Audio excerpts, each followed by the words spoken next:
The first thing you learn when you're living a double life is how to smile on command. Not a real smile, not the kind that comes from joy, but the kind that convinces people you're okay, even when everything inside you was falling apart. I perfected that smile.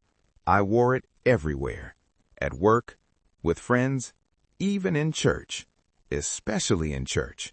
Because if there was one place I felt I had to look like I had it all together, it was there. No one ever questioned me. Why would they? I looked fine. I sounded fine. I acted fine. But what people saw wasn't the full story. Not even close. It didn't start the way people expect. There was no dramatic moment, no sudden collapse, no warning sign that said, "This is where everything begins to go wrong." It started quietly, subtly, almost harmlessly. Just a way to cope, just a way to relax, just a way to escape. That's what I told myself, and for a while, it felt true. Whatever it was, habit, addiction, emotional escape, it gave me something I didn't realize I was missing. Relief. Not healing, not peace, just relief. Temporary relief. The kind that fades quickly and leaves you needing more. But I didn't see that at first. All I knew was this. Whenever I felt stressed, I turned to it. Whenever I felt overwhelmed, I turned to it. Whenever I felt empty, I turned to it. And every time I did, it worked. At least for a moment. There's a lie that keeps people trapped. It's simple, it sounds harmless, and it usually goes like this. I can stop whenever I want. I believed that. I repeated it. I built my confidence on it. Because as long as I believed I was in control, I didn't have to face the truth. But control is a strange thing. You don't lose it all at once. You lose it in pieces, small ones, almost unnoticeable, until one day you realize something has shifted. It was subtle at first. What used to be occasional became frequent. What used to feel optional started to feel necessary. What used to be a choice started to feel like a need. And that's when things began to change. I didn't say it out loud. I didn't admit it. But deep down, I knew something wasn't right. It became a pattern, a predictable one. Fall, regret, promise to change, repeat. Every time I messed up, I told myself, this is the last time. And I meant it. I really did. But last time never stayed the last time. Because when the feeling came back, so did the urge. And when the urge came, my promises disappeared. Just like that. There's something people don't talk about enough. The internal war. The battle between who you are and who you're becoming. I felt it constantly. One part of me wanted to change, to stop, to break free. But another part of me kept pulling me back. Stronger, louder, more convincing. And the longer it went on, the louder that second voice became. At first, it was just guilt, that uncomfortable feeling that says, you shouldn't have done that. But guilt doesn't stay guilt for long. If you don't deal with it, it turns into shame. And shame sounds different. Shame doesn't say, you made a mistake. Shame says, you are the mistake. That voice got louder over time. It whispered things like, you'll never change. This is just who you are. Why even try? And slowly, I started to believe it. The more ashamed I felt, the more I pulled away from people. Not physically, emotionally.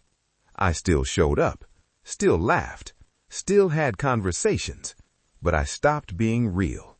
Because being real felt dangerous. What if they found out? What if they saw the truth? What if they looked at me differently? So I built walls, carefully, strategically, brick by brick, until no one could see inside. From the outside, everything looked normal, maybe even good. But inside, I was exhausted, because pretending takes energy, hiding takes effort. Living a double life is draining, and yet I kept doing it, because by then I didn't know how to stop. This was the part that hurt the most. My relationship with God started to feel distant, not because He moved, but because I did. Every time I fell into the same pattern, I felt like I had to hide from Him too, like Adam in the garden, aware, ashamed, avoiding. I still prayed sometimes, but it felt empty, like my words were hitting the ceiling and falling back down. I still worshiped, but it felt disconnected. And slowly, I began to believe something dangerous. God is tired of me. There's always a moment where everything feels too heavy, too repetitive, too empty. For me, it wasn't one big event. It was an accumulation, the weight of repeated failure, growing shame, silent loneliness, all stacking up until I couldn't ignore it anymore. I remember sitting alone one night, no distractions, no noise, just me and the truth I had been avoiding. And for the first time, I didn't make excuses. I didn't justify it. I didn't hide from it. I just sat there and admitted, I'm not okay. That moment changed something. Not everything, but something. Because honesty is where healing begins. A few days later, something happened I didn't expect. Someone mentioned a group, a meeting, a place where people talked about their struggles openly. It had a name, Celebrate Recovery. I had heard of it before, but I never paid attention, because in my mind, that wasn't for me. That was for people with real problems, not me. At least, that's what I thought. When the invitation came, my first reaction was no, not out loud, but internally, because something in me resisted it strongly. Thoughts started flooding in. You don't need that. You're not that bad. What if someone sees you there? Fear, pride, denial, all working together to keep me where I was. But there was another voice, quieter, gentler, persistent. It didn't argue. It didn't shout. It just kept saying, go. And I couldn't shake it. Days passed, but that thought stayed. Go. Finally, I gave in.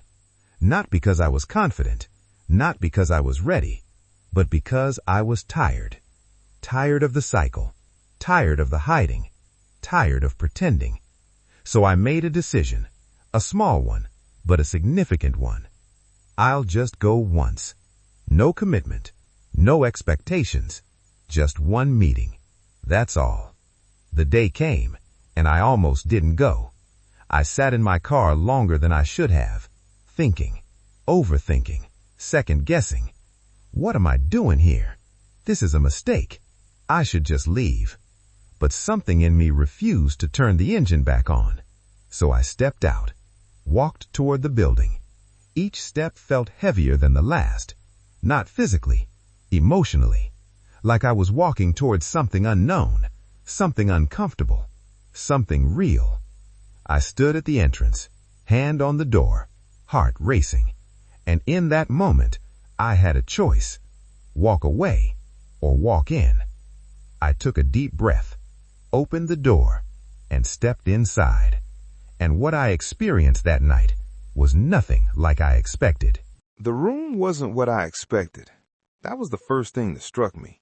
I had imagined something clinical, cold, structured, maybe even judgmental. Instead, it felt human.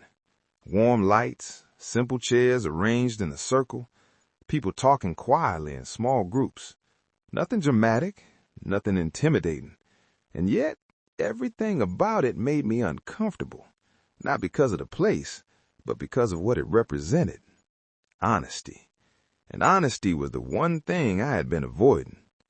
I walked in slowly, trying not to draw attention. I didn't want anyone to notice me. Didn't want anyone to ask questions.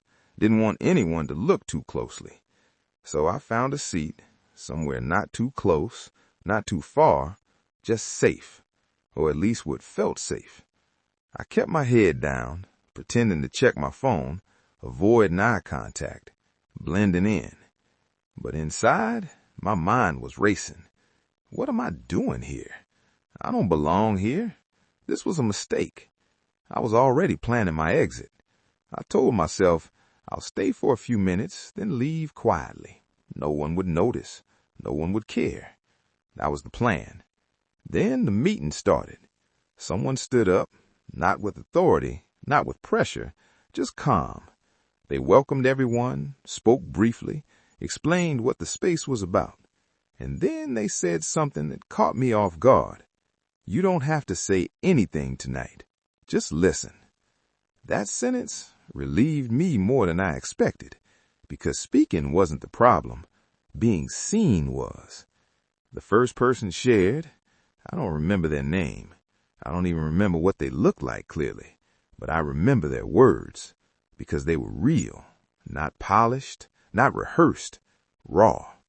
They talked about their struggle, openly, without filters, without pretending. And as they spoke, something strange happened. I felt exposed, not because they knew me, but because it felt like they were describing me. The hiding, the cycle, the shame. Different details, same pattern. Then another person shared, and another. Each story different, but somehow the same. It was like sitting in a room full of mirrors. Everywhere I turned, I saw reflections of parts of myself I had tried to ignore, and it made me uncomfortable, deeply uncomfortable, because denial is easier when you feel like you're the only one. But when you hear your story coming out of someone else's mouth, you can't pretend anymore. Something inside me began to shift, not dramatically, not all at once, but slowly. The walls I had built started to crack. I wasn't ready to tear them down, not yet, but they weren't as solid as before, because for the first time, I was in a place where people weren't pretending, and it challenged me. As the meeting went on, a battle started in my head. One voice said, "This is what you need." Another said, "Get out before it gets too real." One said, "You're not alone." The other said, "Don't let them see you." Back and forth, constant tension, because something in me wanted freedom, but something else feared exposure. Then someone shared something I'll never forget. They said, "I spent years pretending I was okay until I got tired of lying to myself." That line hit hard because it was true, not just for them, for me. I wasn't just hiding from people. I was hiding from myself, avoiding the truth, denying the reality, maintaining an image at the cost of my peace. And in that moment, something inside me broke. Not visibly, not dramatically, but internally, a shift happened. For the first time, I admitted something I had been avoiding. I have a problem. Not a bad habit, not a phase, a problem. That word carried weight, because acknowledging it meant one thing. I couldn't fix this alone. And that was hard to accept, because I'd always relied on myself, always tried to handle things privately, independently, silently. But that approach wasn't working. Eventually, the meeting came to an end. People started talking again. Some prayed, some connected, some just sat quietly. And me, I stayed in my seat, still processing, still thinking, still feeling something I couldn't fully explain. I'd come in planning to leave early, but I stayed till the end, not because I had to, but because something kept me there. As people began to leave, I stood up, slowly, still unsure of what to do next. Part of me wanted to walk out and never come back, pretend this never happened, go back to what was familiar, even if it wasn't healthy. But another part of me, the quieter part, said something different. You need this. As I walked towards the exit, someone stopped me, not aggressively, not forcefully, just gently. They smiled, introduced themselves, and asked a simple question. First time, I hesitated, just for a second. Then I nodded. That small moment felt bigger than it should have, because it was the first honest response I had given in a long time. I expected questions, interrogation, advice, but none of that happened. Instead, they just said, "Glad you came." That was it. No pressure, no expectations, no judgment, just acceptance. And that did something to me, because I was used to hiding out of fear of judgment. But here, there was none. I walked out of the building, but I wasn't the same as when I walked in. Nothing had changed yet. My habits were still there, my struggles were still real, but something had shifted internally. Awareness, clarity, possibility. I got into my car, sat there for a while, and just thought. No music, no distractions, just silence. I asked myself a question. What if this is the way out? Not a quick fix, not an instant solution, but a path, a real one, a sustainable one. And for the first time, that idea didn't feel impossible. It felt reachable. But then the resistance came back, louder than before. You don't need to go back. You've seen enough. You can handle it yourself. Because growth is uncomfortable, and anything that threatens your comfort zone triggers resistance. But beneath the noise, that same quiet voice returned, steady, consistent, clear. Go back. Not forceful, not overwhelming, just persistent. And that's when I realized something important. The first decision was to show up once. The second decision was to keep showing up. And that one was harder, because one visit is curiosity. Consistency is commitment. I sat there in my car, hands on the steering wheel, caught between two choices. Go back to the life I knew, or step into something unfamiliar, something uncomfortable, but possibly something freeing. I wish I could tell you that everything changed overnight. That after that first meeting, after that moment in the car, after hearing those stories, I went home, slept, woke up the next day, and I was completely free. No struggle, no temptation, no battle. But that wouldn't be true, because real recovery doesn't happen like that. Going back was harder than the first time. The first time I had nothing to lose. The second time meant I had to admit something. This is real, and I need help. And that wasn't easy. I almost didn't go. Again. Excuses came quickly. I'm tired. I'll go next week. It's not that serious. But deep down, I knew the truth. If I didn't go back, I would slide right back into the same cycle. So I made a choice, not based on how I felt, but based on what I knew I needed. And I went. This time, I didn't sit as far back. Still quiet, still cautious, but something was different. I wasn't just listening anymore. I was relating deeply. Every story felt closer, more personal, more uncomfortable, because now I wasn't pretending it didn't apply to me. It didn't happen immediately, not in the second meeting, not even the third, but eventually there was a moment. The room was quiet. Someone had just shared, and there was space, an opportunity. And before I could overthink it, I spoke. Just a few words, nothing dramatic, nothing deep, but for me, it was everything, because it was the first time I said out loud, "I'm struggling." That sentence felt like it weighed 1,000 pounds, but the moment it left my mouth, something unexpected happened. I didn't feel weaker. I felt lighter. No one gasped, no one judged, no one looked shocked. Instead, they nodded, not in pity, in understanding, because they had been there too. And in that moment, I realized something powerful. I didn't have to hide here, and that changed everything. Recovery didn't rush in. It unfolded, step by step, slowly, intentionally. I started learning things I had never truly understood before, that my struggle wasn't random, that my patterns had roots, that my behavior had triggers, and for the first time, I wasn't just reacting anymore. I was understanding.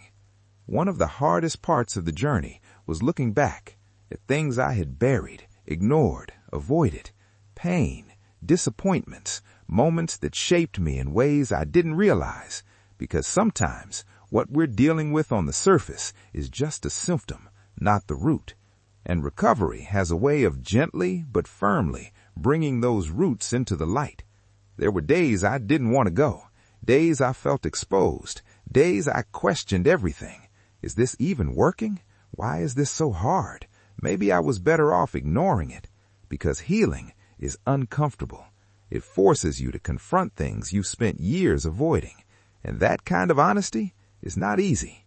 There were moments I almost walked away, moments I thought, this is too much, because staying the same is familiar, even when it hurts.